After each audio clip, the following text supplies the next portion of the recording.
Vamos a realizar la auscultación cardíaca.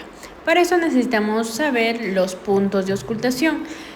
Vamos a tener punto aórtico, pulmonar, tricúspide y mitral.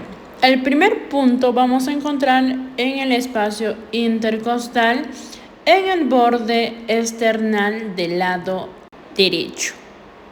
Y el segundo punto de la misma forma, en el segundo espacio intercostal del borde external del lado izquierdo. El tercer punto, que es el tricúspide, se va a encontrar en el cuarto espacio intercostal de la línea external del lado izquierdo. Y por último, el cuarto punto, que es el mitral, lo vamos a ubicar. Localizamos la clavícula, a la mitad de la clavícula vamos a hacer una línea imaginaria a la altura del quinto espacio intercostal del lado izquierdo. Dentro de la auscultación vamos a tener 4 ruidos cardíacos.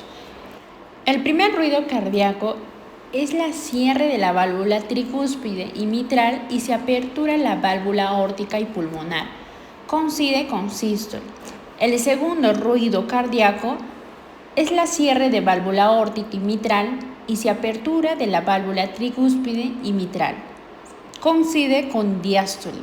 El tercer ruido cardíaco es el llenado ventricular rápido. Es patológico cuando hay disfunción ventricular.